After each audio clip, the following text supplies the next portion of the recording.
राजा रघुवंशी के केस में एक और मामला उभर के आया है। मतलब एक और खबर आई है।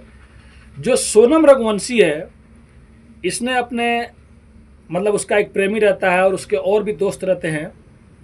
ये लोग मारने के बाद इस इरादे से राजा रघुवंशी के लाश को उतना ज़्यादा नीचे खाई में फेंके रहते हैं कि शायद कभी किसी को पता ही नहीं चलता। लेकिन इस बात पे सोनम रघुवंशी मतलब वो चौंक रही है कि लाश कैसे पुलिस को मिल गया, वहां तक लोग कैसे पहुंच गए। बताइए, सोच सकते हैं कैसी मतलब उस महिला की मानसिकता है। अगर वो चाहती तो शादी से पहले, शादी से कुछ दिन पहले या शादी से 1 घंटे पहले भी वो वहां से भाग सकती थी, जा सकती थी। बालिग थी, उसका कोई कुछ नहीं करता। कम से कम एक आदमी का जान तो नहीं जाता। लेकिन उसने शादी इसीलिए किया था कि मैं इसको हटा के रास्ते से और अपने बॉयफ्रेंड से शादी कर लूँगी जो उसका मैनेजर रहता है। अब तो ज़िंदगी भर जेल में सड़ेगी। लेकिन क्या राजा रघुवंशी वापस आ पाएंगे? क्या उनके माँ का दर्द कोई समझ सकता है? क्या उनके भाई का दर्द कोई समझ सकता है?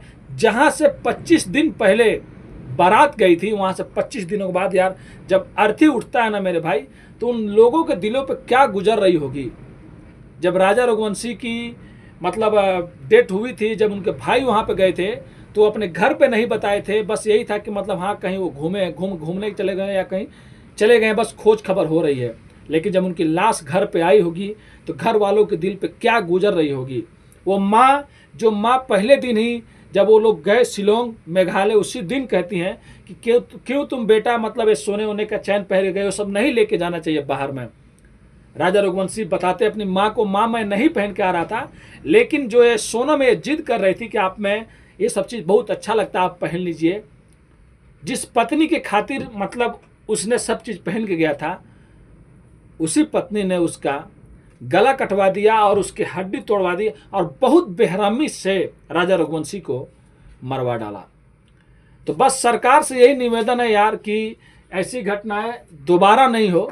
सोनम रघुवंशी जो है उसको कड़ी से कड़ी सज़ा मिले अगर वो दोषी है तो, कि बाद में कोई भी आने वाला टाइम में अपने पति के साथ में इतनी निर्दम तरीके से हत्या नहीं कराए। और आए दिन सुनने को आता है, कभी औरैया में, कभी देवरिया में, कभी हरियाणा में। तो जो भी ये सब काम कर रहा है ना, सरकार से बस यही निवेदन है, ऐसा कोई कानून लाया जाए, पत्नी हो या पति हो, जो भी मतलब एक दूसरे के साथ में चीट करके ऐसे मर्डर कर रहा है, उन लोगों के साथ में या तो जिंदगी भर जेल में रहे या तो ऐसी सज़ा मिले कि शायद दूसरा भी आदमी देखकर उनसे सबक ले और दोबारा गलती करने से पहले एक बार नहीं, कम से कम 1 लाख बार सोचे। तो ये थी राजा रघुवंशी की कहानी, जो बेचारा शादी के 25वें दिन ही उससे पहले उसकी पत्नी मतलब मर्डर करा देती है।